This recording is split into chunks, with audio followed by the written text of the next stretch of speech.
We're just discussing what's the best Transformers movie. I said it's Age of And then Extinction, and Andrew said, and then "Oh, I'd I like to thought, see I'm you gonna say that fucking to Ed summon. and Sam." So, hello, Ed. Age of Extinction is the best Transformers movie. Sam just texted back, Revenge of the Fallen's better than Age of Extinction. Well, Sam can join. Let's debate. And you and Ed can talk Talking about... live action or animation? Or all? Well, no, film. What do you think 80s For the 86 film. You think 86 is better than Age of Extinction? 86 films better than all of them. Some ways. Hot Rod is in 5. In other ways, it is just a rip-off of A New Hope. Hot Rod is in 5. Yeah, well, yeah. Hot Rod, it's Hot Rod. That's French. I don't like French people. Hot Rod. He's not French. He just liked the accent. Oh, yeah. I forget about that. Yeah. Yeah. Yeah.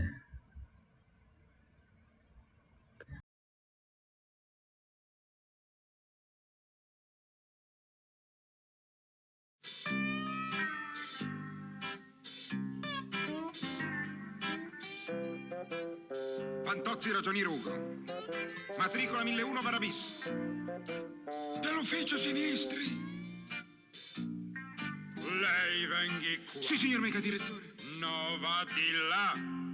E si muovi. Hanno messo la parete a vetri. Sveglia e caffè. Barba e bidet. Presto che perdo il tram. Sister. Se il cartellino non timbrerò. Fantozzi! No! Crocefissi in sala mensa, no, mi vergogno! Ma che umiliazione pubblica! E poi mi si intrecciano i diti!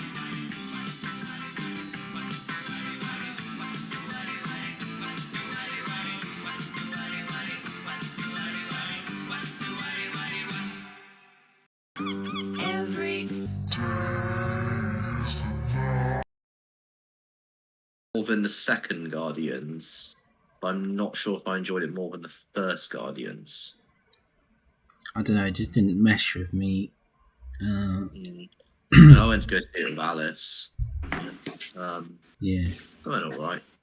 You probably enjoyed it more because you probably got a handy in the middle.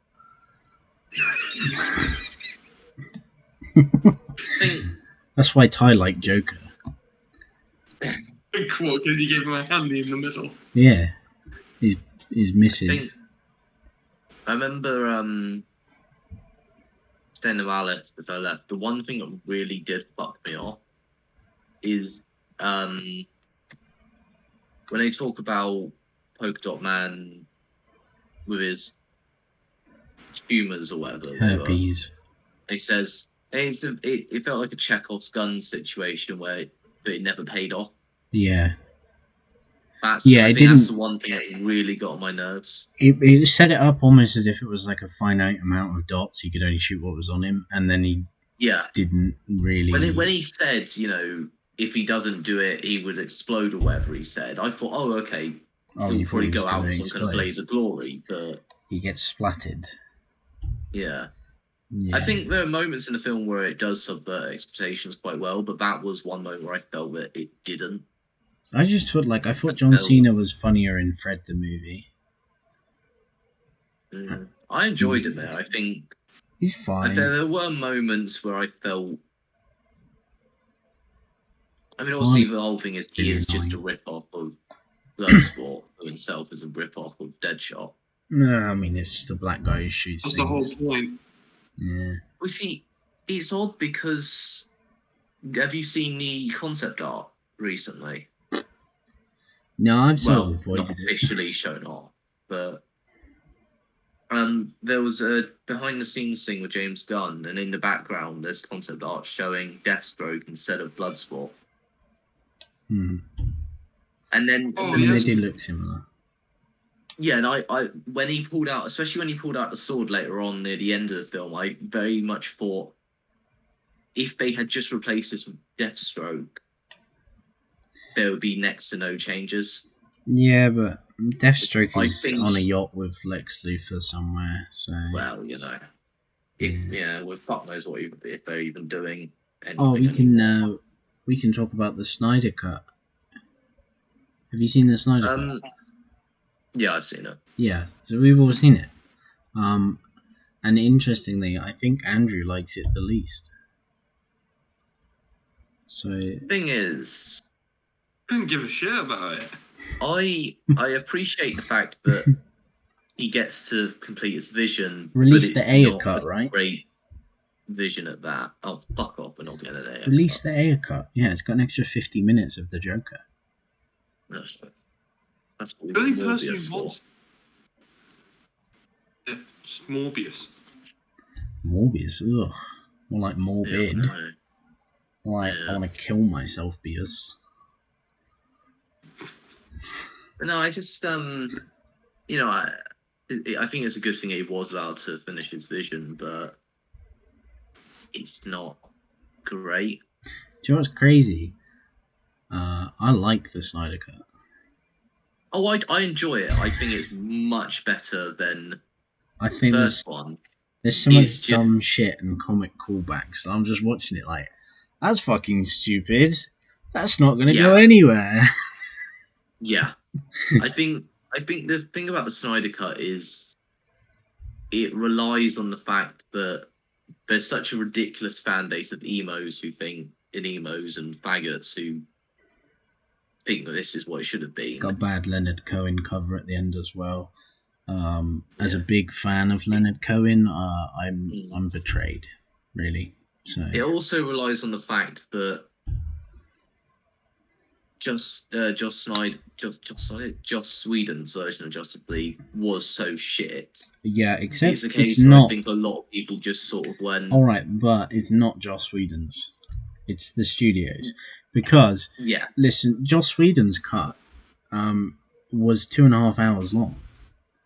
Yeah. So even then, the one that they released is 2 hours, bang on. So they even fucked up his version. Yeah. It's studio interference. Is, people just sort of were just sort of praised the Snyder Cut based on the fact that it's not.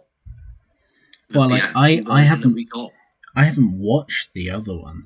I've only watched the Snyder Cut, and I still kind of. I watched the original in cinemas, and yeah, that's your loss. Yeah, that's. So, seeing the two, the issue is that people, like I said, people were just viewing the Snyder Cut because of the fact it's not what it just isn't the version from the cinemas, but it follows almost exactly beat for beat as the original film when the story is identical.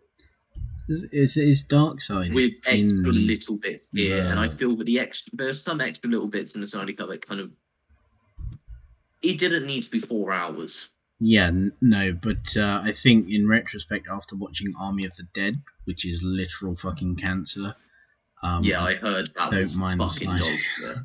It's fundamentally flawed on a visual level. It's 2.5 hours of shit.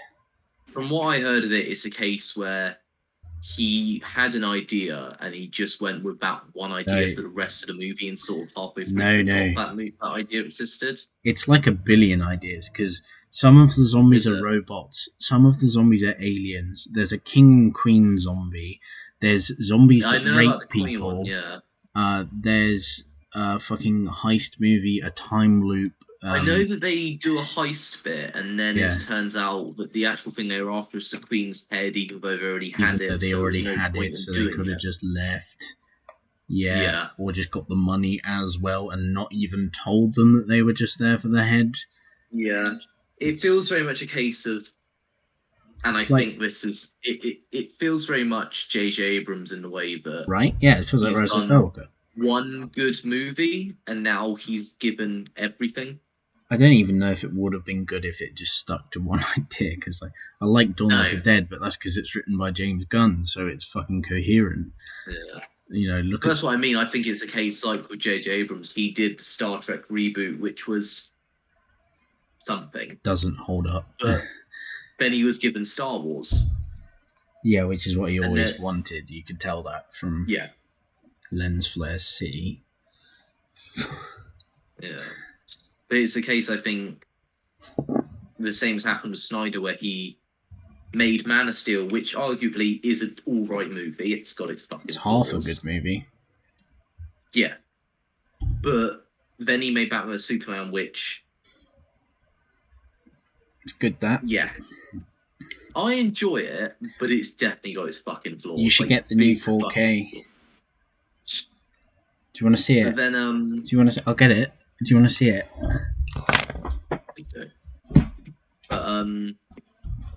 But then the issue after that is the case where he's made one good movie. Look, it's the Ultimate Edition. Oh yeah. And it means every now and then it goes 4x3 for no fucking reason. Oh, I heard about that. Yeah. Only entertainment value from watching it. So I'm glad I bought that. Yeah. I mean, there are bits of Batman vs Superman which I genuinely enjoy. I still to this day think Ben Affleck is one of the best casting for Batman. I don't know about that, but I don't really see much. I think he does really well. It's just the writing is dog shit. It's just too chubby. Well, yeah. The issue is he got so much flack for Batman vs Superman, he just gave up halfway through Justice League. Yeah, but I think he's chubby in BVS as well, though. It's just the suit. Yeah, but he's chubbier. Because obviously you haven't seen the original Justice League in cinemas. Because of the reshoots, there are some scenes in the film where Ben Affleck is the same sort of size as he was in BVS. I know, like, his beard fluctuates. And then there are other scenes where he's clearly bigger, and it's like, throughout the film, he keeps changing his weight because of the reshoots, and because halfway through the reshoots, he just fucking gave up, really. Yeah, I mean, why would you? Why wouldn't you, even? Yeah. He was given dog shit, you know. I think he has the chance. I think I want to see him return. I don't think make he the will be in Batfleck. Flash, though. He's going to be in Flashpoint. Whatever the new Flash film is, apparently he's in that. Michael Keaton's in that. The weird thing is we've seen his stunt double in the costume on set, but I wonder if it's a case where it's just going to be that, and then they're not really going to show up. I don't think they're going to get him back for it. It's going to try and focus purely on Keaton. Apparently, like pretty much the only reason he agreed to do the Flash movie is because they told him, Money. "Oh yeah, you wouldn't be a main character in it." Why is that called I mean, Flash? that film I'm fucking worried. I'm not even worried about because I don't give a shit about it. I like Flashpoint's storyline. If it was anyone but Ezra Miller. Yeah, that's what I'm saying. Ezra Miller is just, you know, the only reason I will watch it is for Keaton, and that's still pushing because, you know, Peter. Say again. Peter. Keaton. Keaton, yeah. Oh, I thought you said Peter. Peter Parker. Oh, no. What? Yes, Michael Keaton. I think it's the issue with bringing back Keaton is the same sort of issue with bringing back Tobey Maguire and Andrew Garfield. If it's a one and done thing, it can work. But if they try and keep Keaton in the role going forward, I doubt then that's going to be an issue. The only time I can really see Keaton coming back is if they do a Batman Beyond. Well, and even then, it's pushing it a bit.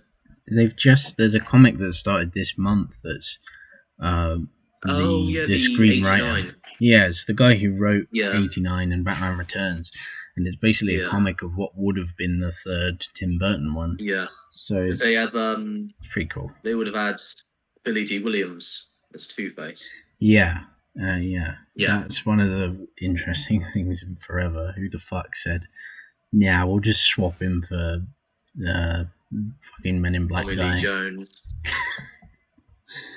I like Tommy Lee Jones, but he's not a good Two-Face. I don't like Batman Forever that much. I prefer Batman and Robin to Batman Forever. To be honest, I do as well. There's too much annoying shit in Batman Forever. It doesn't know it just doesn't know what it's doing, I think, half the time. Too much.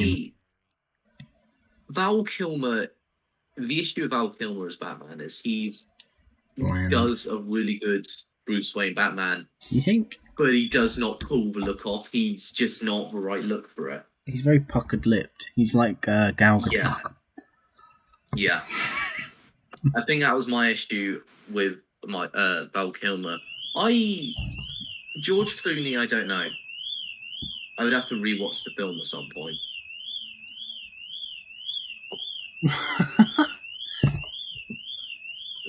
Is that Val Kilmer?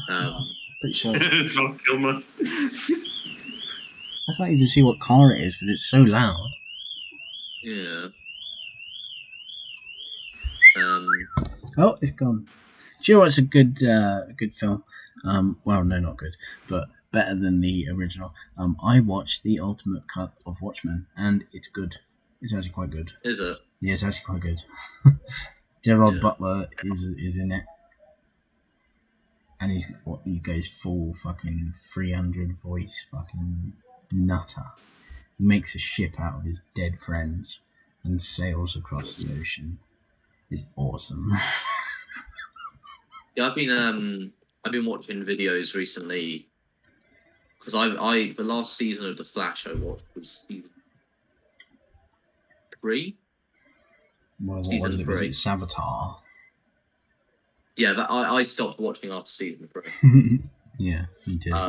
It was like 4 odd years ago. Yeah. Yeah, that's how shit it is. I watched like the clips to see what was going on. But did you know that Iris is a woman? Yeah. And she's black. I know, and I've been watching videos about season 7. Mainly that finale. They're on season 7. They're lightsabers. Oh yeah, because Susan from Desperate Housewives is the villain in Super. Sorry, go on. I haven't seen Desperate Housewives. You have. Shut up.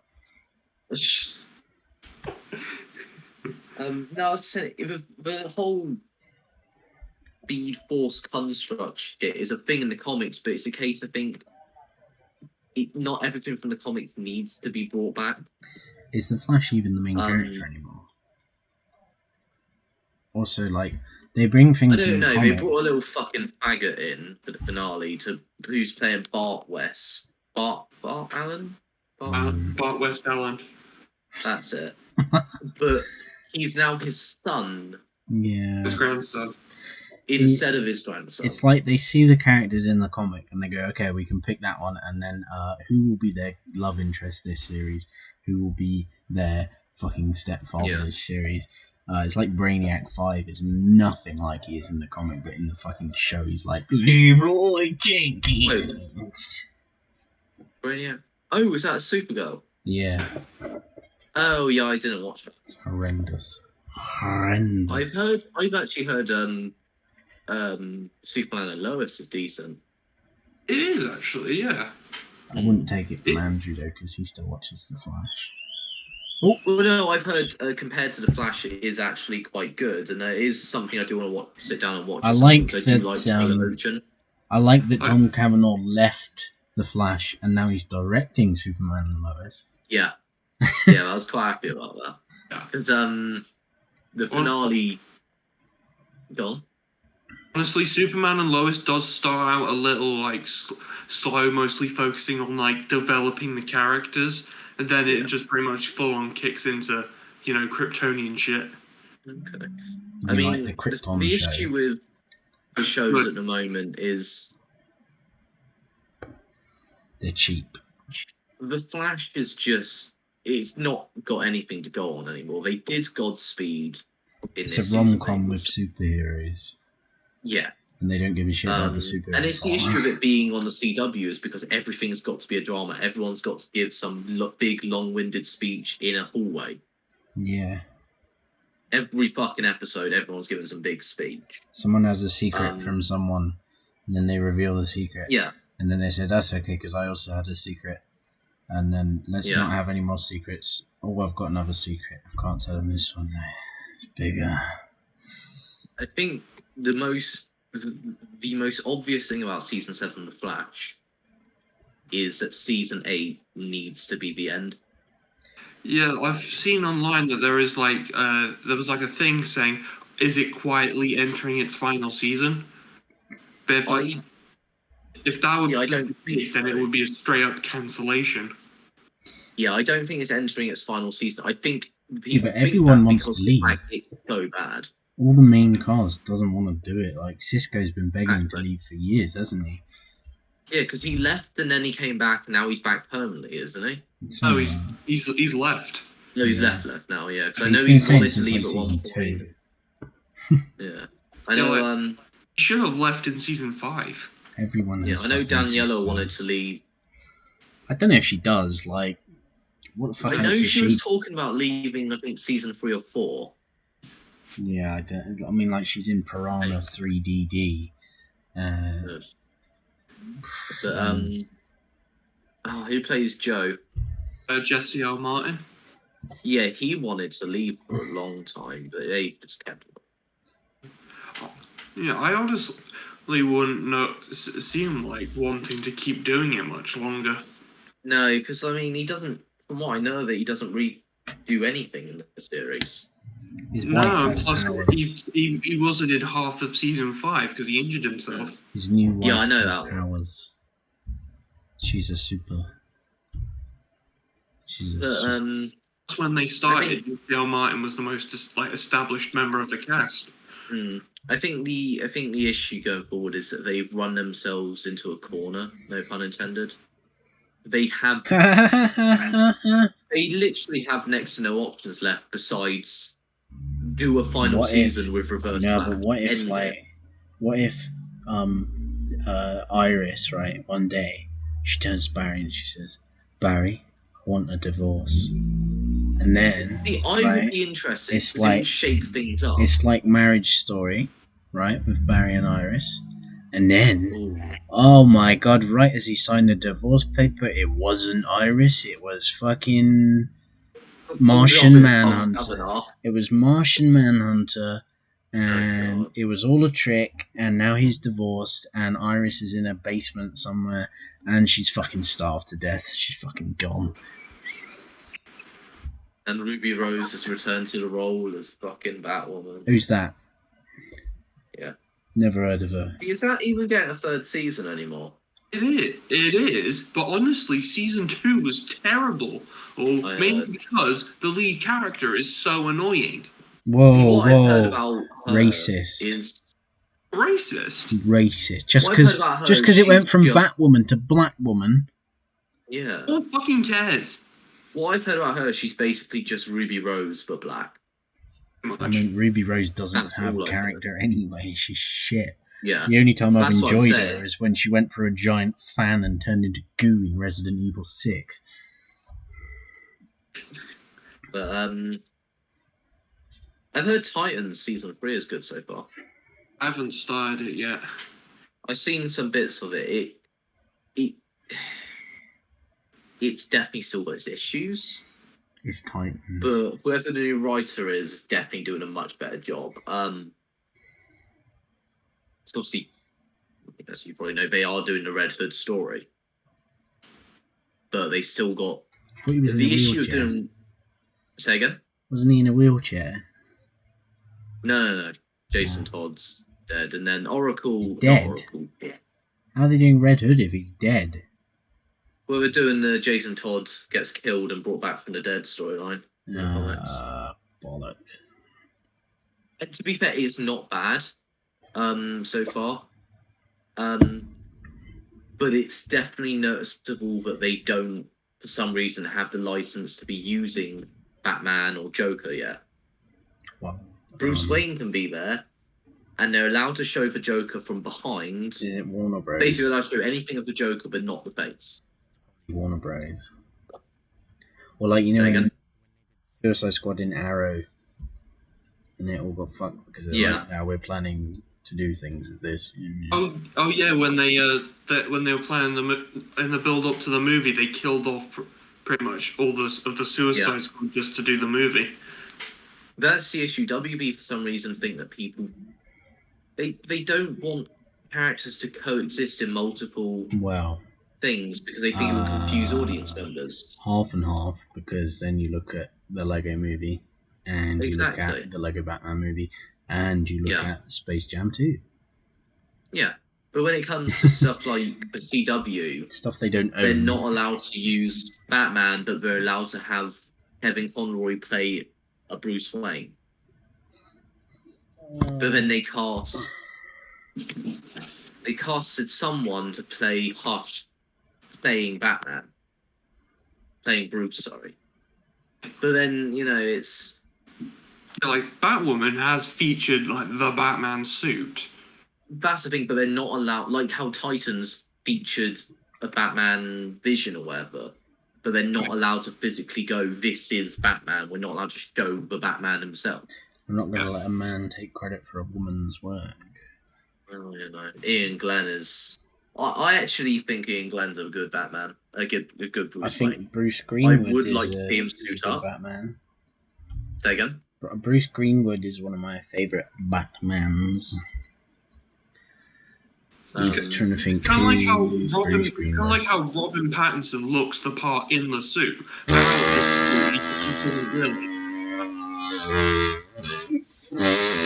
He looks like he's in an inflated gimp suit. He is. See, I think that he will be getting a different costume by the end of the film, but he still sounds like his balls haven't dropped. The issue is, you're trying to insult every time we hear something about this movie, I do have less and less faith. Wait, what are you talking about? Batman. The Batman. Pattinson, yeah. Yeah, it's just Seven, but with Batman instead of Morgan Freeman. Mm. But it's like, did you hear recently they've confirmed it will be PG? The fuck? Yeah, but like, so is the new Blade is. It's like, why the fuck would you make Blade as a 12? This film warrants itself to be R-rated. They've got a Riddler where he's not... Especially off the back of Suicide Squad. Like he's brutally killing people. Yeah, like Paul Dano looks like a interesting way to do the Riddler. But if it's not going to be R-rated, then what's the point? It's just going to be another... Well, you can't really do it not being R-rated. I mean, you can. Especially when they have, like you said, the Suicide Squad being R-rated, performing so well, not in cinemas. It's like every R-rated film that comes out now, they go, oh, it's making more money than ever. Well, that's an outlier. No, that's a trend. People our age, we watched Iron Man when that came out when we were kids, and we were like, this is fucking great for kids.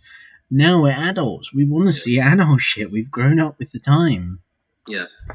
And like I said to Alice, because Suicide Squad here is only a 15. Yeah, I think there was like a bit of like, I saw a thing where they were like, why isn't it 18? But when I watched the movie, I was just like, shouldn't be fucking 18. It's because there are moments in it where I think where it's clearly R-rated, but in the UK for some reason it's 15. It's because they don't say cunt. Well, stuff like there's no sex. Stuff like Peter Capaldi fucking exploding. That I think is pushing the V15 rating. Yeah, but you get stuff like when they have close-ups on. Go on. You get that in Jurassic Park. Yeah, but when they have like close-ups on like Pete Davidson. Oh, the guy who played Blackguard. Yeah, I can't fucking stand the actor, which I'm glad he died off. When they have close-ups on half his face being exploded and stuff like that, it just felt. Yeah, that was a reference to Super. What was it? It'd be a spoiler to tell you what it is, but yeah, it's good. But no, I just felt that. But it's no more violent than John Wick 3. And that's a 15 as well. It's more in the UK. It's more about like sexualized nudity and rape and the C word.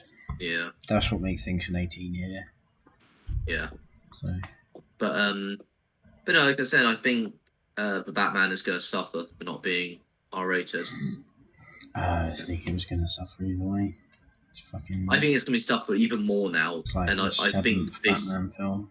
In my opinion, the film is too overstuffed, like with the Batman villains. You know what it is? I don't, because we know Penguin has been confirmed. He's not in it for very long. He's more of a cameo than anything. It's pretty funny. So it is the Riddler as the main villain. Yeah. But the issue is, the more and more we hear about this movie, the more and more it is like the Netflix Transformers. I wish it had It's Kevin Spacey in it. Dark. Well, have you seen Siege? No, I couldn't sit through any of that shit. I couldn't get through 2 that's episodes. What I'm saying. It's so dark and they take it so seriously. You know, at the end of the day, it needs a bit of humor. It needs a bit of... Have you watched Kingdom? Yeah. How is Kingdom?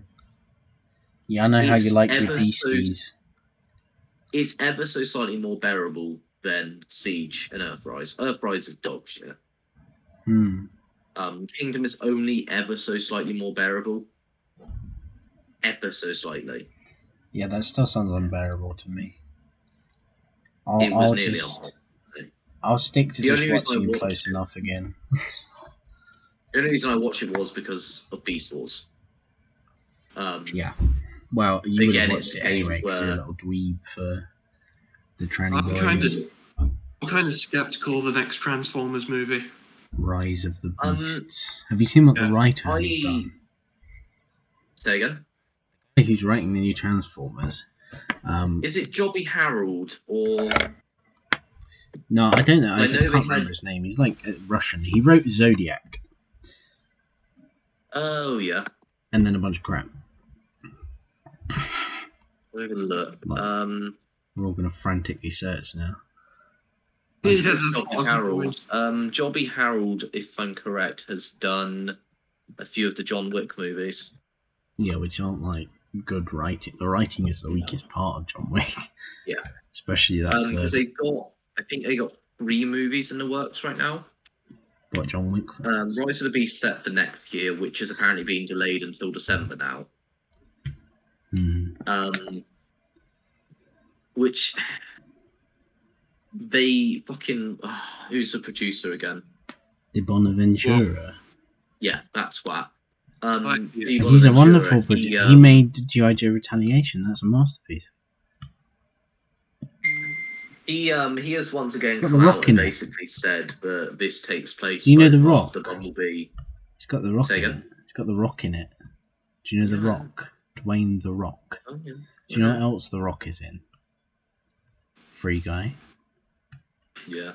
Have you seen Free Guy? Before he got here, he went off on one for like 10 minutes going like, oh, a Free Guy this and Free Guy that. Have you seen Free Guy? No, not yet. Why haven't you?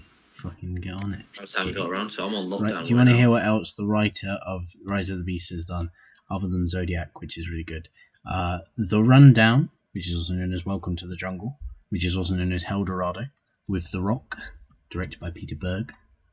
The Losers, you might recall The Losers. It's got Jeffrey Dean Morgan, Zoe Saldana.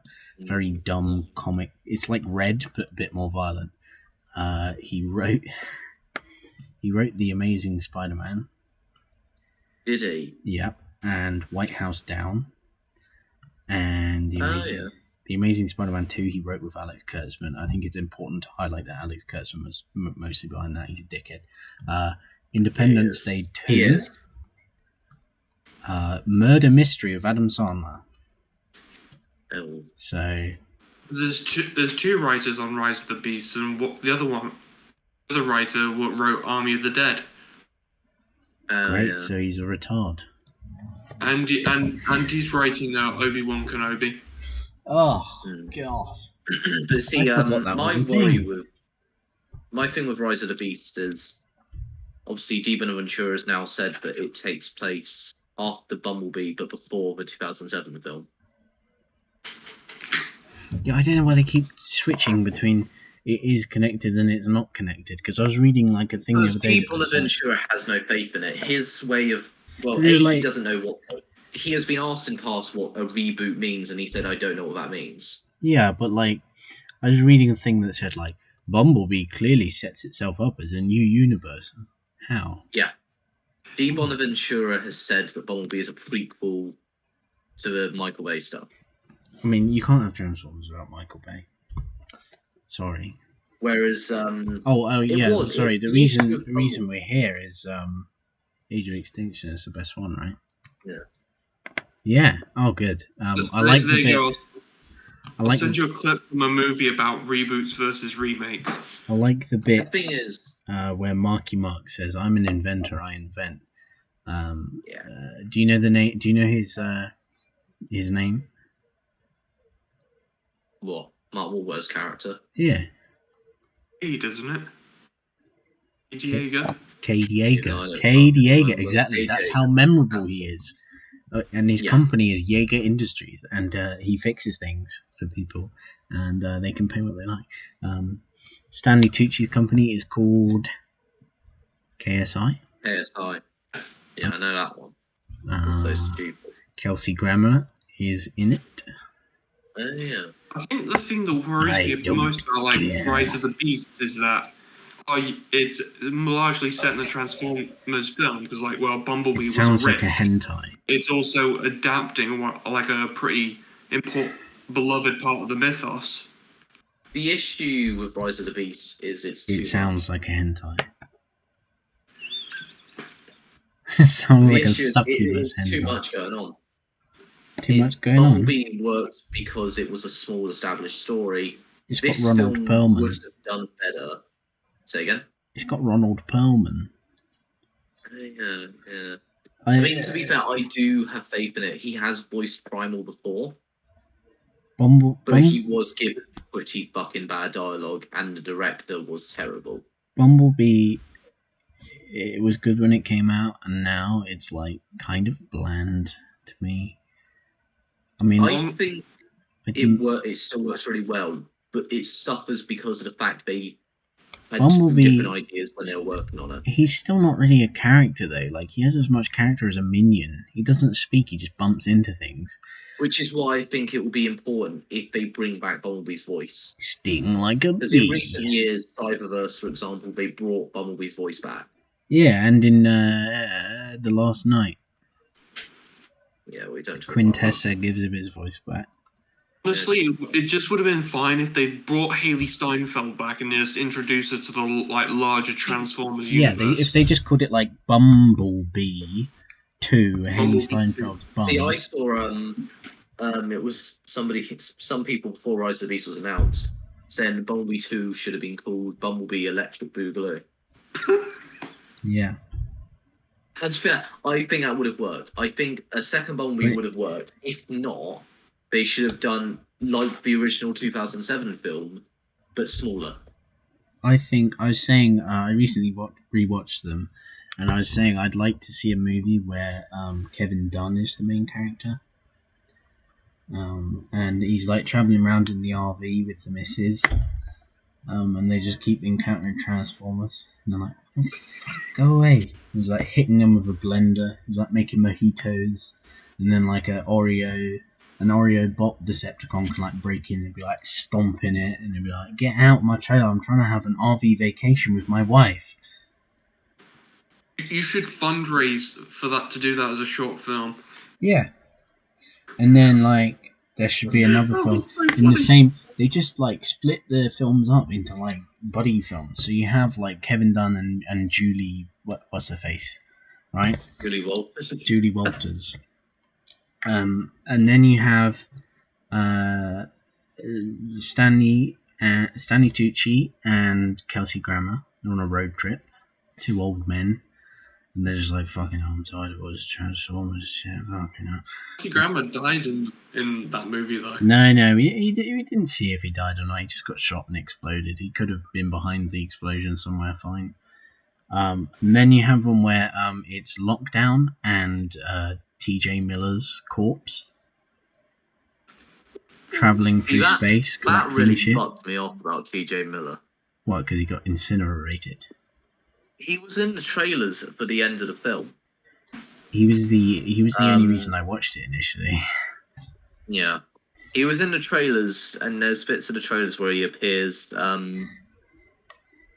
Is it China they go to? Yeah, of course it's China. How can you forget? He appears, in the car scene where Oh my god! That one. Everything's falling down, and he goes, "Oh my god!"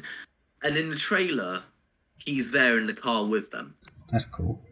So the reshoots decided to kill him off, and I don't. No, I think it's just Mark Wahlberg is a schizophrenic, and T.J. Miller doesn't exist.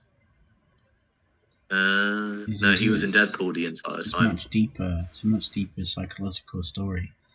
Anyway, so Lockdown and T.J. Miller's corpse, which can talk through telekinesis, to Lockdown.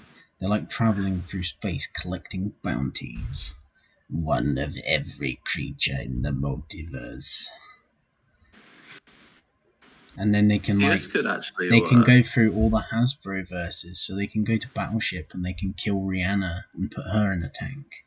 And they can go to G.I. Joe and they can kill Channing Tatum. Oh, he's already dead. They can kill The Rock and then put him in a tank as like a big muscle man. He's like, look at the muscles on this big boy. And then you can. What else is Hasbro? What am I forgetting? My Little Pony. Nah, well, yeah, but there's another one. Monopoly? Is there a Monopoly movie? When does the Monopoly movie come out, Andrew? There has been talk. I think the Monopoly movie is in the works. They should make a Battleship too, don't you think? Battleship's fun. If you watch Battleship was only made to promote Creo. If you remember Creo. So shit, that. Battleship's great. From 23 minutes in, it's great. It's got Liam Neeson. It's got Rihanna. Rihanna, who was in Valerian, she played Bubbles. They're a bunch of fucking old people in nappies fucking shoot a warship at a spaceship. Like, come on. Fine. What are you doing? You looking for a Monopoly movie? No, because I know that's already in the works. Is it David Ayer's the fucking debt collector, tax collector with Shia LaBeouf? Is that Monopoly? I hope so. Release the Ayer cut. I've just sent the messages. It seems that they've got a marketing scheme somewhat similar to the original 2007 Transformers going on. I'm seeing if I can find the other account. But they've got two accounts on Twitter. One of them is basically KSI from Age of Extinction. Wow. And then there's this one, which has a video where somebody breaks into somewhere and there's a transformation sound at the end. But I'm seeing if I can find it because the official Transformers page started following loads of actors. Yeah. So it's following. Let me see if I find. I watched Pearl Harbor the other day, and there's a bit where Pearl Harbor was before the first Transformers. But there's a bit where a torpedo is dropped by a plane onto a ship, and it just fucking rips it in half, and it makes a Transformers noise. So I can't find it. They're following Jill Birmingham. She's an actor. That's a city, isn't it? Apparently. It's a he. How about that Jai Courtney though? God, what good actor. He's so underrated. I was surprised they actually killed him off, to be fair. Yeah, I wish they had. Well, he wasn't in much of the trailers, so you had to assume he was going to get killed off. But he's such a funny actor. I just found that as a huge shock, though. You know, his character's always been a mainstay within pretty much every Suicide Squad within the comics and everything. Yeah, but it was just who cares? They're meant to be expendable, and they were expendable. Yeah, and that's what I enjoyed about the film. That if they were to do another one, then they could just give it a whole new set of characters and cast members. Yeah, but you have 10 minutes of setup for Michael Rooker. That's great. And then his head explodes, and I was like, oh. I enjoyed that. I knew why it would be. It was a shame because I was looking forward to seeing more of him, but I knew why it was funny, but I didn't find it funny because I was there to see Michael Rooker. So when the first 10 minutes were him, I was like, yes. And then, boom. See if I can find the they started following loads of actors when Rise of the Beast was announced. Oh yeah, you said about someone. Find them, follow like 1,000 fucking people. Oh, I'm gonna have to watch BVS again. It's got a commentary track by Zack Snyder. Listen,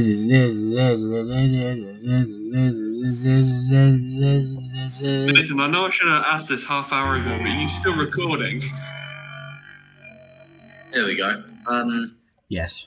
3 of the names that they did start following when Rise of the Beast was announced was Morena Baccarin. Yes. Some of you might know from Gotham and Deadpool. Gotham. Oh, I know Jill Birmingham. Yeah, they started following him. I don't know if he's been in any of the Michael Bay films or if he's scheduled for Rise of the Beast. Maybe. He's in Wind River. He's in Rango. I haven't seen any of the films. I wonder if he'll be in Rise of the Beast then, because I don't recognise him from any of the other. He almost always gets cast as like a Native American character. Yeah. So. Which I can definitely see. There's like an eagle but then the other transformer. But then the other big name I'm surprised to see, which whether he'll physically be in it, I think more than likely he's voicing someone, is Nathan Fillion was casted. Well, what else? He'll probably only be voicing someone. Say again? What else? Probably only be voicing someone because of COVID. Yeah, but it's interesting to see that Nathan Fillion has been followed by them. More than likely, Nathan Fillion will be in Rise of the Beast in some capacity. Or any of the other 3 projects they have in development. Yeah, I mean, originally Beast Wars was going to be its own film, and it looks like that's just been pushed into this. Everything has to be a cinematic universe. It has to be. Because my issue is this film's got too much going on. Because obviously we got the Autobots confirmed, but some Decepticons are already confirmed. It's looking like Soundwave may be the only Decepticon though. Have you seen Free Guy? It's about the guy called Guy, and he wants to be free, but only you can free Guy. My only problem with Free Guy was that the movie seemed to change with every fucking trailer that came out. I haven't seen that yet, but Free Guy. Have you played a video game? Ed, have you ever played a video game? Yeah, I've been playing Assassin's Creed today. Yeah. So you know video games, you know how they're really cool. It's got nothing bad to do. Well, Free Guy is about video games. Isn't that amazing? How many times? They've never made a film about video games before. But, no, I've been playing AC as well. I've been playing through the Ezio collection. It's wonderful. Yeah, I've got Revelations on at the moment. Back when the games were not shit. Yeah. But no, you're talking about Rise it's looking like Beasts. Worst of it is the case where it's got Maximals, Lucky Charms, Predacons, and Terracons. Andrew's got Lucky Charms. But what's the Terracon? What is there's Unicron going in it? around. Is Unicron in it? Is Unicron in it? Is Unicron? There's a chance that Unicron will be making an appearance, apparently, which I think after that, that's my worry that they're going to make this too big and immediately go, let's do Unicron next. Yeah, Unicron. Well, remember when they said they were doing Unicron for last night? No, don't talk about that. It wasn't even bloody Unicron. It was based on the Prime version, but whatever. But no, they started following Russell Crowe on Twitter. Oh, he'll be Unicron. And there's a rumor that... Say again? He'll be Unicron. Well, no, the rumor is Russell Crowe's playing Scourge, the main villain of the film. Which I can see him voicing him, to be fair. But that's the issue. They've got 5 different tribes, as they're calling them, in the film. And yeah, but then they've also say again. Rodimus Prime.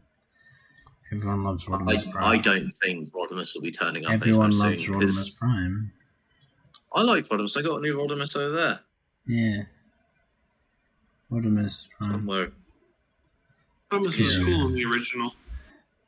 It was just a knockoff of Luke Skywalker. But, the 86 one is too... It's too obviously existent to sell new toys. Yeah. I mean, I've got the new Galvatron over there as well. And that one. I got that. Yeah, I don't know what the third project is, because that may not be happening anymore, purely based on the fact that... Nice. There's a new Blu-ray of the 86 movie coming out soon. Yeah, it's being re-released. Yeah. It's Funimation. Yeah.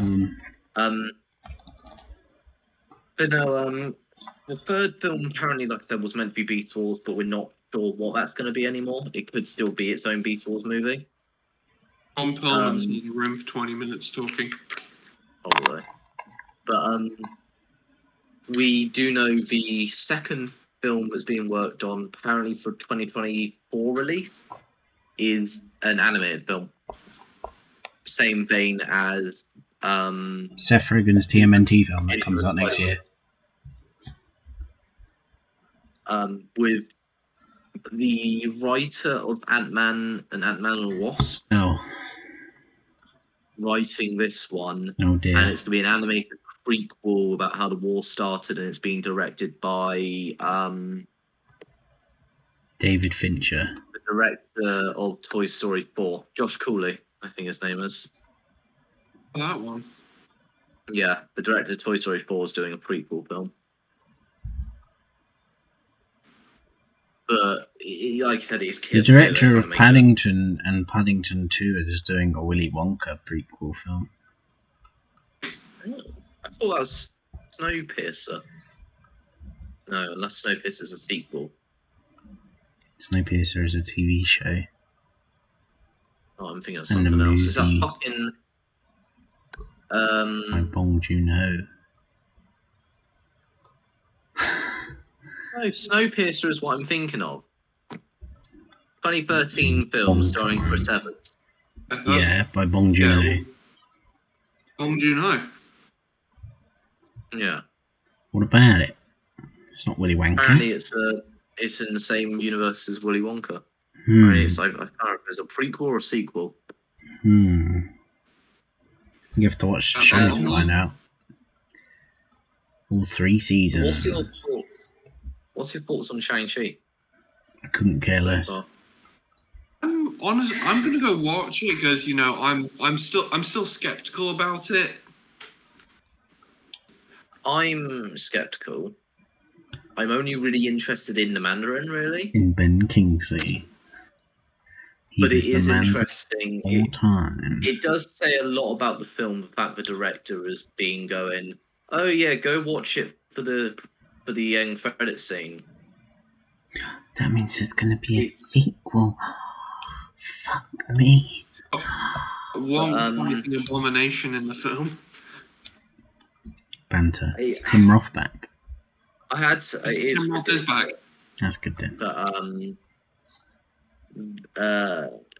because Bob Iger from Disney got replaced, didn't he? Or he left. Did you like the new Loki? The new CEO of Disney itself. Kathleen Kennedy. Idiot. He said he called this film an experiment. No. Oh yeah. No. Yeah, Simu Liu took that as saying that he's being racist, but it's actually no. He was talking about the release because of bloody ScarJo and all that bitching. They're only releasing it in cinemas. So what he's saying is an experiment. Are people going to go back to cinema? But Simu Liu took that as him being racist. Which, and that's just stupid. Yeah. Everyone's being sensitive. I think. Okay, at the end of the day, so what we've had. How many MCU movies are we getting this year? Oh, like 6 million. Still got two after Shang-Chi. Like 6 Eternals billion. And Spider-Man. Is that it? No, it's probably about 10 million more. Yeah. But I think we can agree Black Widow was the worst so far. Didn't watch it. Andrew's given it 3 stars. No, what I said was, to be fair, it's a decent spy movie. It's just been fisted by Marvel. Yeah, so it's therefore And it's a bad villain. movie. It's a woman villain. Ugh. The issue is, Black Widow is going to go down as the worst movie for Marvel this year. No shit. I just You think Eternals is going to be good? No. There you go. That's what I'm saying. I think Black Widow will be the worst film, unless Eternals somehow. Eternals has got Angelina Jolie in it. Yeah. The issue with Eternals, it's ambitious to do something like that. Is it? It is ambitious. The Eternals is a difficult subject to tackle. But the trailer was dog shit. They're just trying to do what they did with Guardians, right? Take a lesser known property and suddenly make it huge. The point of a trailer is to sell the film. This is a superhero movie. I don't watch trailers anymore, so... The trailer has no fight scenes. It's just everybody stood around talking or dancing. I don't mind that. I liked WandaVision until the last 2 episodes because it was just shit punching shit, and I hated it. Yeah. It ruined the whole show. I enjoyed the finale of WandaVision. I know it was rushed and changed last minute. It ruined the whole show for me. Didn't you and I have a phone call after WandaVision, Ed? Yeah. What did you think of Loki? I enjoyed it. It wasn't perfect. But Loki. I still think of the 3 series we've had so far, Falcon Winter Soldier is the worst overall. What? I haven't watched anything post WandaVision. I've given up on Marvel. Loki's good. Loki is surprisingly good. Sounds its finale got a lot of flack as well. Because Loki's finale got a lot of shit because it was the opposite of WandaVision's finale. Oh, because it wasn't big punchy CG. No, it's talking. But it's really fucking good. What is it? What? It's what? Appalling. No, it's all talking. It's just the finale is just people talking. Oh, I might watch it then. I enjoyed it. The issue I think though with Loki is even though Kevin Feige said you don't have to watch the TV shows to understand what's happening in the films. Well, you probably do. Falcon Winter Soldier. Falcon Winter Soldier it's a case you can just tell people certain things that happen. Yeah, tell me because I'm not watching it. The most information I can give you from Falcon Winter Soldier that's important is Falcon is now Captain America officially. He's got the suit, and he's going to be in his own movie. Gone. And Anthony Mackie's going to have his own Captain America movie. Yeah. Well, why didn't they just do that in the Aaron first place? Carter is now a kingpin or something. Oh yeah, that. What? Or she's running a black market thing. She's running like an African black market. What? She's turned into Vincent D'Onofrio. Yeah. Except what? Speaking of that, have you heard the rumors about Daredevil and Spider-Man? Spider-Man. You're about to say Daredevil and Spider-Man. Oh, they're Hawkeye. bringing back Kingpin from the Daredevil Netflix series for Hawkeye. Why? Because Daredevil was the only good Marvel Netflix show. Charlie Cox is almost definitely returning in No Way Home, and then they're bringing back Kingpin. Hawkeye can't have its own villains, which will apparently set up a new Daredevil series coming. Oh fuck! I'm done. I hope Marvel burns down. I'm sick of it. Everything has to be a billion more. They don't have to make a new Daredevil show. They just have to finish Daredevil, do the final 2 seasons they had planned. So have you seen the leak of Moon Knight? I might have done, but I don't know. I'll see if I can find the image. When do they add Stranger Things to the Avengers? See if I can find it. If this is true, the picture of Moon Knight in costume has leaked online. You have to send that to me. I'll send it now. It's not like a set photo leak. It's a photo that's been taken on set and everything, or taken properly and edited. So that's why I'm ever so slightly thinking this might not be real, because the fact it's not just a random leak. What rating is it? I think it's going to be PG. Oh, I don't care then. Yeah, it's Marvel. Of course, it's going to be PG. I don't care then. Because Blade is apparently going to be R-rated. No, it's not. Blade is PG. Blade is confirmed PG. Only thing they've confirmed they're doing R-rated is Deadpool 3. No, yeah. If they ever even... I've just sent it to the group on it. Deadpool 3 already came out. It's called Free Guy.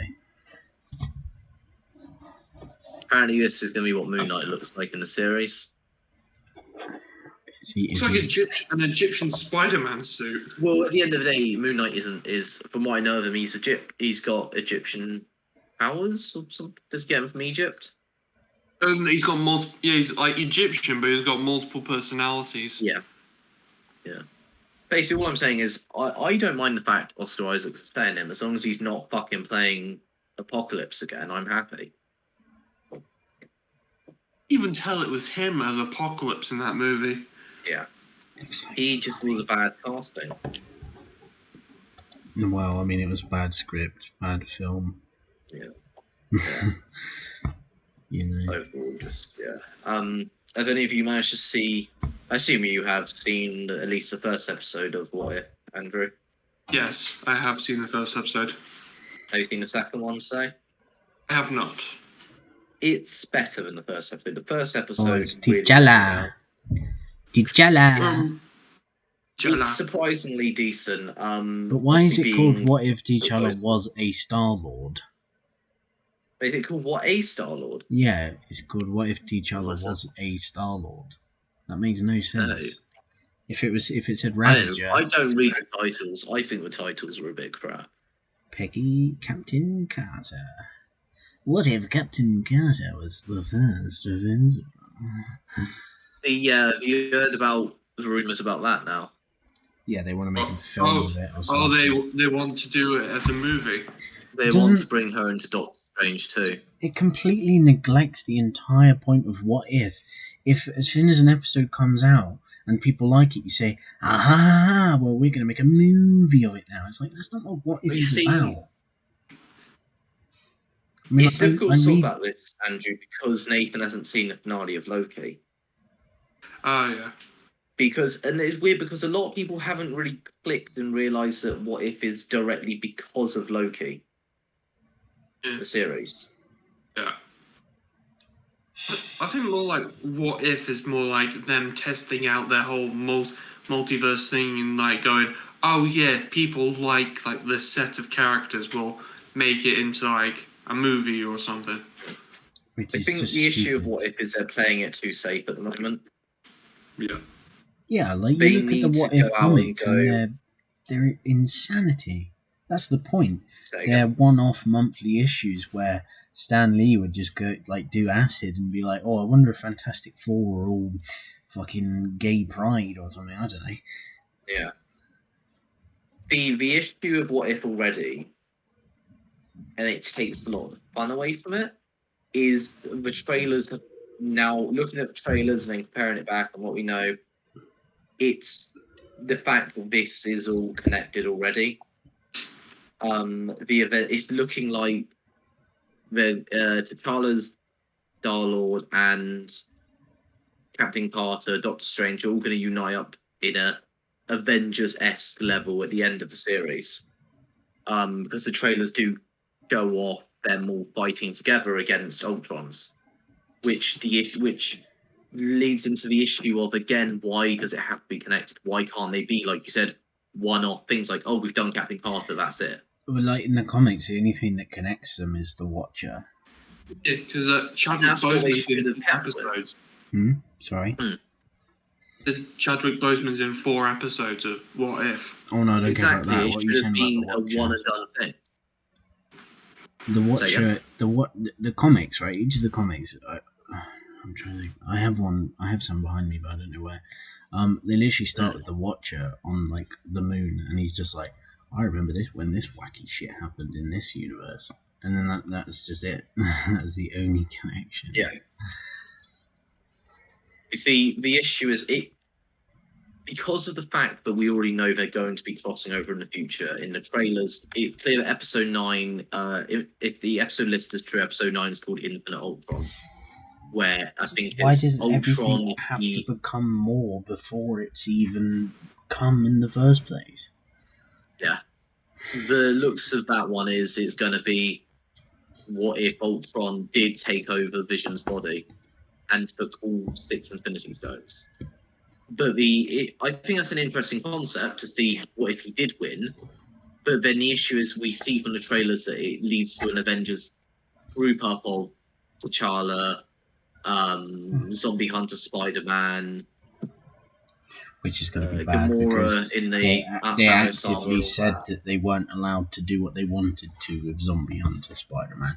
So yeah, it's like if they if they did like a Marvel Zombies thing and it was just like a PG. This feels like a cop-out because this is Marvel Zombies. We're getting Marvel Zombies in a single episode. That's what I mean, but like Marvel Zombies is brutal. Like Spider-Man swings on his fucking veins. Yeah. This is very much a cop-out, especially in the fact they said that they wanted to do Spider-Man in his, what if he became a spider? Spider. They said it would be like R-rated. It wouldn't be able to. But then why not? Everyone's sort of gone. But the animated series in the 90s did it, and it's a straight-to-streaming show anyway. Go crazy. Yeah. Your fans are going to watch it regardless. Speaking of that, I was talking to my mate Cade about Bad Batch. Bad Batch suffers because they're acting like it's still on the fucking Cartoon Network. They are not utilizing the fact they're on a streaming service. But it's Disney. They're not going to push the envelope too much, are they? But why not? They own 60% of all media that's made every year. Why not push boundaries? Yeah. You can. The You're issue Disney. with Bad Batch is, especially the finale. The finale is my biggest issue with Bad Batch. Well, my second biggest issue. Because the fact, if you're going to split what is clearly what should have been one long finale into 2 parts, you're expecting the second part to have something big. But they treat it as if they're on Cartoon Network, so they're limited to 20 minutes, 30 minutes at a time. So they split the finale into 2 parts, and the second part of the finale was just shit. Nothing happens, and it ends the same way the hour-long beginning ended. That's my issue with Bad Batch, because I can name maybe 3 episodes out of, is it 16 episodes? 3 episodes actually do things. Well, besides the beginning and the end. Every episode is a filler. Trust me to bring up David Lynch, but every episode of Twin Peaks The Return is a different length. Because there's a clip of him on set where someone's like, well, this scene's running a bit long, and he just turns and is like, who gives a fucking shit how long a scene is? Well, yeah, because he played that as one long thing. Yeah. And that's the thing about Bad Batch is it does not fucking utilize the resources it's given. It feels like it's still showing Cartoon Network, because the point of filler episodes in a series is to give enough runtime of each episode and get enough episodes so the service you're on can fund you for it. That's the point of filler episodes. So why is it that these have filler episodes when they're owned by Disney on their own personal streaming service? Because they release them weekly. Yeah, and that's the issue. I think Bad Batch shouldn't... Because some are probably putting more of their attention into like their feature film projects and that. It just doesn't need to be as formulaic as it is when it's on streaming. Like, why does it need to be so precisely 20 minutes a week? That's my issue with... That is my main issue with Bad Batch. Talking about the finale. it's clear it was made as one thing. Yeah, but like Mandalorian has And it's loads split. of filler. Mandalorian is the middle of both seasons is just like. Do you remember Tremors? We're doing Tremors, but in Star Wars. Or Yeah, I admit, Aliens. fucking Mandalorian suffers as well, but not as much as Bad Batch. I don't understand why Bad Batch has been handled this way, and I think my other issue with Bad Batch, my three main issues is it's every episode is pretty much a filler episode. Next to nothing happens. Maybe one or two of the characters get development. You still watched it, series. didn't you? You still watched it, didn't I did. you? And you're gonna watch Lando. I wasn't religiously watching it like you're I gonna was watch with Obi-Wan, aren't you? Loki. And you're gonna watch. Say again? You're gonna watch Lando, aren't you? And you're gonna watch Obi-Wan, aren't you? And you're gonna watch Boba Fett, aren't you? And you're gonna watch Ahsoka, aren't you? It's like Disney know with Marvel and Star Wars, they've got fan bases that will just watch whatever they release to stay up to date with it, so they can still say they're a fan, even if they don't like it, because they always have the expectation, well, the next one will be the good one. Bad Batch Season 2, because this Bad Batch should have been a one and done thing. Yeah, but it's the CW mindset, isn't it? So if you make a TV show, you have to format in a way where it can go forever. Yeah, and that's the issue. Bad Batch, nothing happens. Everything's a filler episode. And even in episodes where things actually happen, it always reverts back to being the exact same way it started. And that's what's happened for the season. The end of episode 1, the big hour-long piece, ends with them all on the run and everything. And the end of the finale, it's in the exact same place with unimportant things change. Like Ant-Man. Season 2 is probably going to be the same. And I'm not going to watch it because it's going, there's very few things that actually are important in the series. And I think it's relying too much on the fact that it's relying too much on Clone Wars. Well, of course it is. It is. And can we talk about the art style of What If? Why is it so ugly? Yeah. There are moments of it where it looks somewhat okay, but those are very, very few moments. There was some really in the Captain Carter episode, there were some really dodgy looking bits of animation. It looks and there's cute. just no need for it with the budget they had. They're Disney. they're founded on. I think my problem with What If the first episode was more the sound editing, because it felt like the voices were too quiet compared to the action in that. I think as well, that is, you think of Skywalker's sound, they've been pioneers since the 80s in sound design. Yeah. So if they're the ones doing that and they're doing that shiter job, they just don't. It doesn't feel like they care as much anymore. No. I know. They're pumping all more of their money into the live action shows. Are they though? Which I think is a good thing. Are they though? Yeah. See, that's weird. The budget is fucked so far for the series. WandaVision got a decent amount of budget. Oh yeah, they good director. Get as much money for any feature film. WandaVision has a good director. WandaVision used its budget how it should have used it, and that worked fine, minus finale. Falcon Winter Soldier had no budget to it.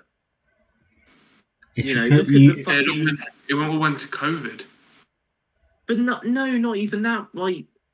Have you? I'm sure you've seen the clip, Andrew, where Bucky, he's leant on the shield, and the shield bends. Oh yeah. I mean, it's just, the budget includes ensuring that he might just be really strong, or isn't seen. He might just be really strong. But then, as the first, he's a strong boy. He's got big muscles. I remember saying to Alice when the first episode of Loki aired, I immediately said to her, the budget of Falcon Winter Soldier went here. Because Loki is completely different when you can know. Yeah, but it's different. The budget went here. Isn't it? Yeah. WandaVision was Matt Shakman, who primarily before that had done episodes of Always Sunny. So that would make you fully aware of like how to use a budget, because Always Sunny does loads with little. Yeah, that's what I'm saying. He has one big action spectacle before WandaVision, so... WandaVision uses its budget well. Falcon Winter Soldier does not. That's Loki, what I mean. Is it a movie director making a TV show, or is it a TV director? I don't know with Falcon Winter Soldier. I'll have a look.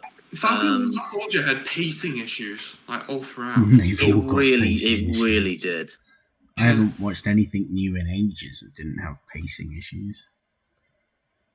Falcon Winter Soldier's director was Carrie Scogland. There you go. It's because it was. I've seen, but I think it's partly because I think she's mostly directed like Netflix episodes and that. Oh, well, there you go. She's soulless. And she has done MCU work before. But it was like I think this was like her first like big big MCU thing. I'm looking now what she's done. She's done. No, she has done something MCU before. The Loudest Voice, which was a TV miniseries in 2019. The Rook in 2019. NOS4A2. Nosferatu. Yeah. She did an episode of The Punisher in 2017. Good. She's done 2 episodes of The Walking Dead. Punisher is not good. One episode of House of Cards. 2 episodes of Fear the Walking Dead. 2 episodes of Vikings. So she's a streamer show director. Which is odd because she's just not. I admit as well. Is it just the colour palette? I'd have to look again, but say again. Is it just the colour palette that makes it look cheap? Because I mean, I've not watched it, but most of what I've seen is very grey. Yeah. And grey makes and then when things there's look colour, cheap. there's too much colour, I think, as well. Hmm. The finale is odd. Odd in the way that it's paced and. Oh yeah, because they start off with the big fight scene, save the day, and then big political speech. Ugh, yeah, and it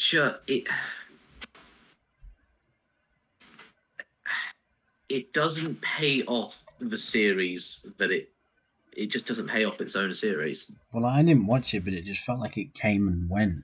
Like WandaVision, everyone was losing their minds, and exactly. And Falcon Winter Soldier didn't do anything to impress people. Yeah, I never saw anything.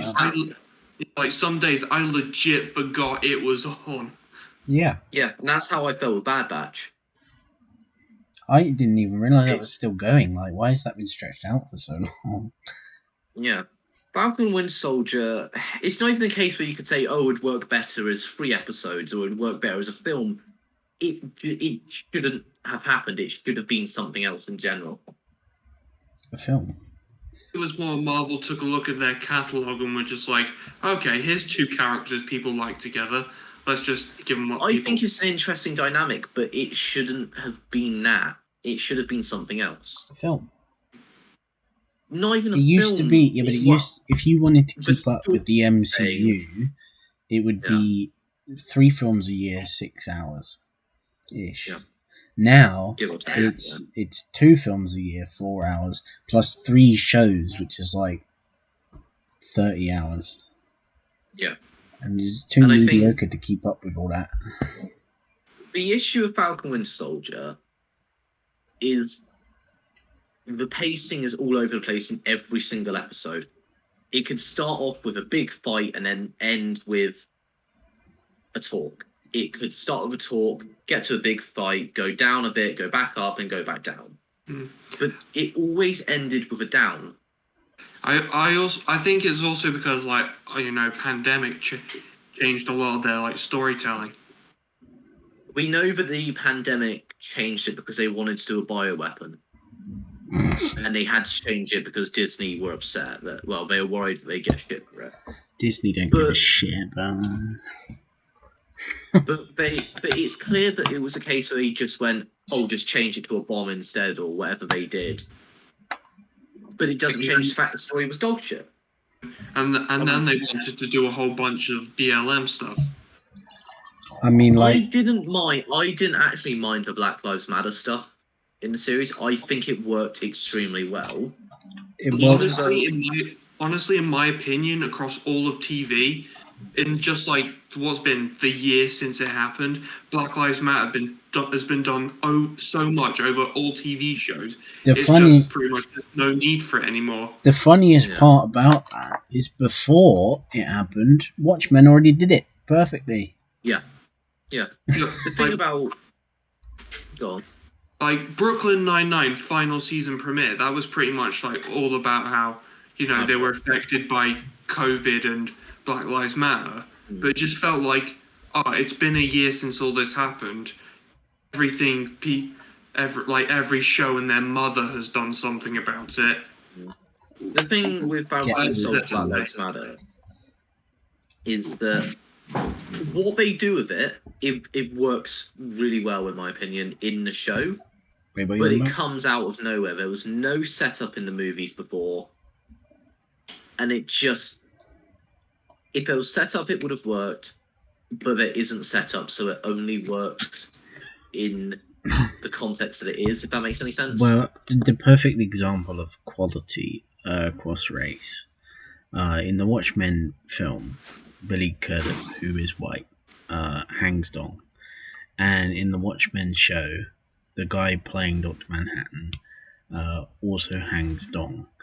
And there's not attention drew to the fact that because he's black, he has a much bigger penis than Billy Crudup. And that's equality. Both actors. That isn't even Billy Crudup's dick. How do you know, gay boy? I found as well. I fairly certain I'm not the only one on this.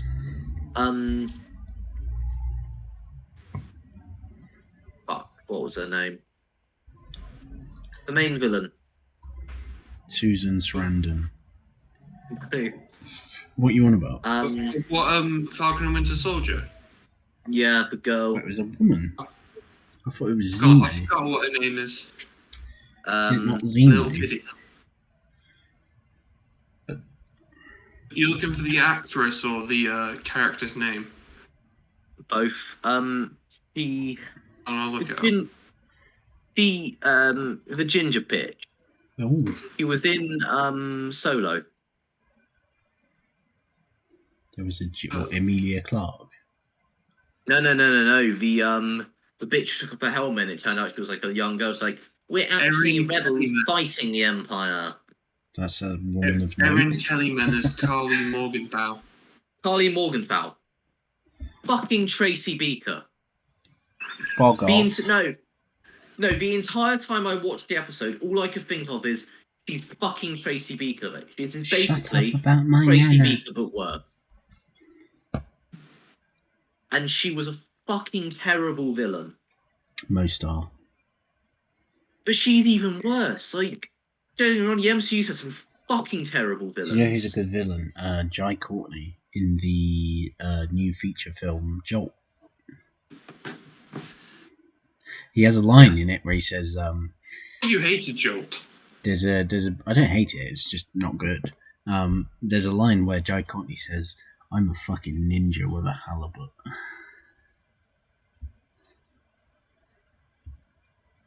Anyway, continue. But no, yeah, she just isn't. There's nothing compelling about her, and the show also has an issue with who is its villain. Is it Sharon, who they don't reveal to the end because they think it's some big mystery, though everyone guesses it in the second episode? Yeah. Sharon. There was like that whole thing with new Captain America.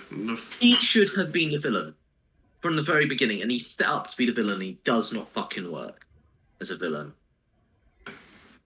Sounds like kick arse. But honestly, I feel like they just should have redone it from scratch after the pandemic hit. Just been like, okay, let's go back, look over all this stuff and redo it. You mean like Obi-Wan? That was rewritten. It does make me wonder, because obviously you've seen Black Widow, Andrew. You haven't, have you, Nathan? I hadn't had what? Black Widow. About it. I see. You know, obviously you've seen the end credits scene. Then I've seen the Red Letter Media video on it. It's very funny. Have you seen the end credit, or you heard about the end credits? No, I don't even think I have. The villains in. Hello. Sorry, the fact she's one of the villains in Hawkeye is not a good sign. Because that's just stuffing that in. What's going on? What? Florence Pugh's character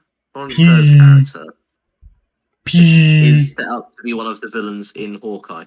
Yeah. And that's my biggest worry about Hawkeye. We have no fucking idea what the direction is. Forget yes, we do. They're already developing a spin-off when like the show hasn't even months before the show premieres. We do know what it is. Well, besides him recruiting her, what's the drive? Why is he doing it? He's going to die. I think he wants to retire. That's why he's going to die. Yeah. And he wants to get revenge. And he wants to atone for what he did. Serious. She can't fucking stand what's his face. Jamie Foxx as Electro. Oh, Jeremy Renner. Jeremy Renner's hilarious in Tag. What? I haven't seen it. I know. I don't mind Jeremy Renner. I can separate him from the character. In Tag. Yeah, in Tag. Go away. Like a teddy bear to jack off. Great. You like watching Jeremy Renner masturbate. That's good for you. He didn't actually do it. Is that why he broke both his wrists? Oh yeah, he was jumping out a window. So he says. In the film, you can see the stunt where he breaks his wrist. He was actually like jumping out the window. I thought he was jumping on a stack of chairs. I think I don't know. It just the MCU as a whole. It goes on and on and on and on. It built up for 10 years, and it said, look, we're doing the ending. It's in the title, Endgame. And then before Endgame even came out, they said, and don't forget to see Spider-Man 2 months after the end of the universe. Yeah. I mean, to be fair, there are bits going forward that I think are going to be really good and really interesting. But then there are other bits like Hawkeye, which I think are going to be a fucking letdown.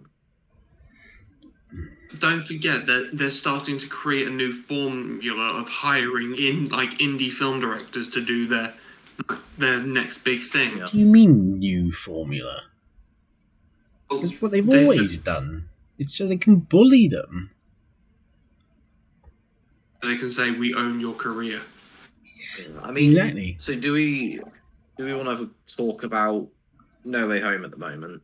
Or... We can do. Oh, because I said Jamie Foxx Electro. It's interesting because he hates me. He lied to me. 4 months away. Well, we're 4 months away from its. He is my enemy. Can you just break quarantine and go over to his house and smack him?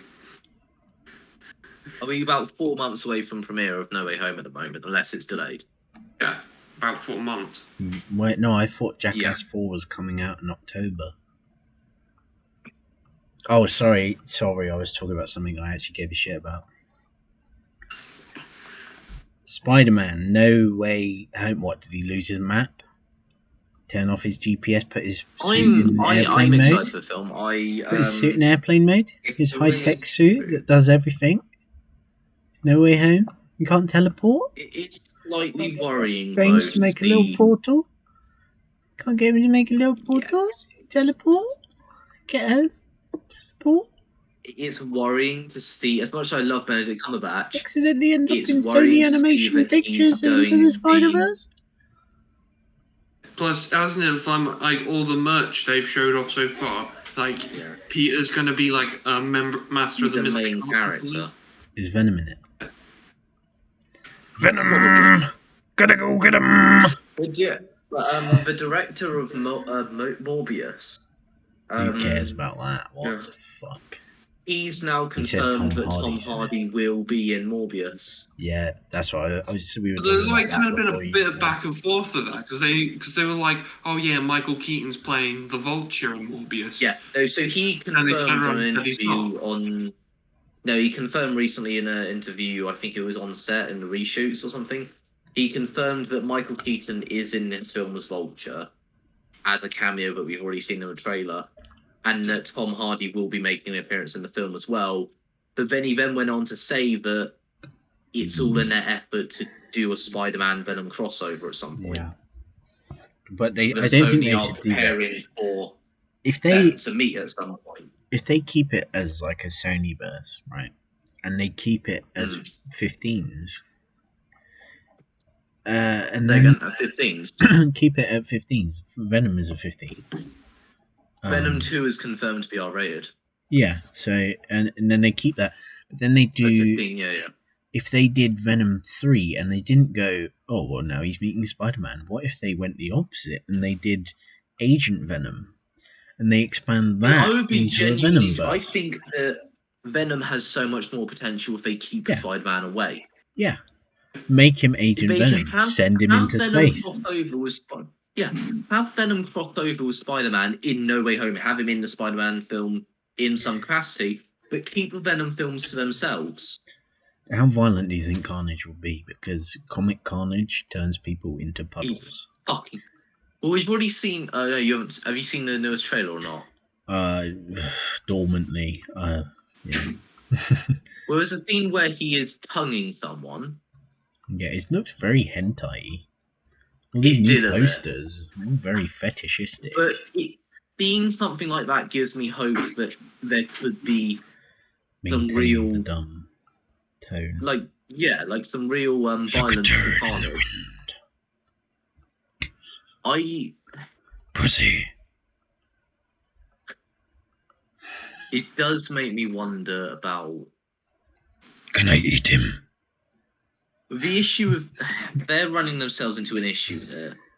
What, the first one was crap, and now they made another one. Well, if they do Carnage too violently, they have to kill him off. Why?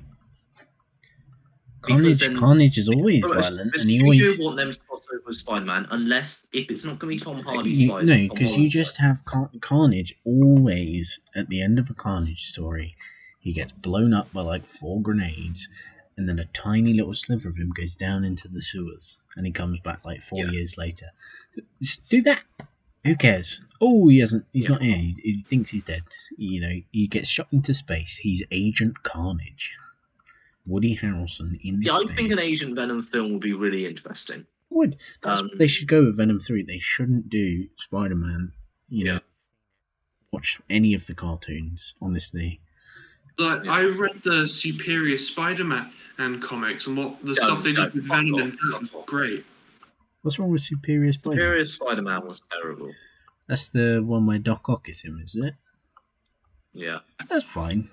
We shagged a midget. I can stand it. The only weird thing with that is that Doc Ock and Aunt May. But it's fine. But like, no, Agent Venom would be sick, because if their intention with making it Spider-Man and Venom is to expand the universe, Agent Venom will expand the universe hugely. Like, Agent Venom is in the Guardians of the Galaxy. So are you talking about Tom Hardy continuing on and playing a new version of Agent Venom, or are you talking about actually introducing a new version of Flash Thompson? No. Tom Hardy will become Agent Venom. Because he already has quite a control on Venom. Yeah, this version feels like it could go on the military route. Yeah, but I don't think it will. If they wanted to keep that version. It would just be I'd much rather see them do that. In the comics, Venom became a member of the Guardians of the Galaxy. Yeah, that's right. Yeah. But Agent Venom. the worry about that is would they introduce the Guardians, or would they No. do Venom as Agent Venom as his own thing? But they could do like Agent Venom. You remember the end of Guardians 2 where you've got like Sylvester Stallone and his whole team. Yeah. I can't remember what they're called. Agent Venom and them. Agent Venom and Miley Cyrus's robot head. Agent Venom and Beta Ray Bill. That'd be sick. What's the likelihood? Because Beta Ray Bill has been something that's been discussed by Marvel fans for a long time. It's too stupid. Is he going to be in? What's the likelihood he could appear now? He might be in Spider-Verse 2. I don't think he'll be in an MCU. He's a dinosaur. I can see Beta Ray Bill making an appearance in Thor: Love and Thunder. Maybe. It depends how Speaking of, I don't suppose either of you have seen the Thor: Love and Thunder set photos of Christian Bale. Christian Bale? No, I haven't. What? If I find it. It's odd. It's definitely an odd one. So is Hemsworth dying in it? Say again? Is Hemsworth dying in it? I think they kind of have to. I think the studio don't really want to fucking pay him anymore. It's about Jane, isn't it? Yeah. Natalie Portman's probably asking for just as much money. Speaking on that, do you think they'll do the cancer plot? Is this going to be the original version of Jane Foster? Which original? Yeah, it's Natalie Portman. No. Will this be the version from the Marvel films that we've already seen, or is this going to be a multiverse version? I think it'd be the ones we've already seen. Because it's the same as the comics. Yeah, it's okay. Jane Foster 4, whatever she's called. Well, I've just sent to the messages. That's a set photo that was seen of Christian Bale. As, it's Moon Knight. Gore the God Butcher. It's Moon Knight. Whatever his name is. What it's woman Ronan is the this? Accuser. That's Christian Bale on the set of Thor: Love and Thunder. That's Apocalypse in Apocalypse. Why dressed like a woman? He looks like the nun. I'll tell you who he reminds me of. He reminds me of one sec. Yeah. He looks like a Dementor. One sec. From Harry Potter. To you, sir. For the wrap up.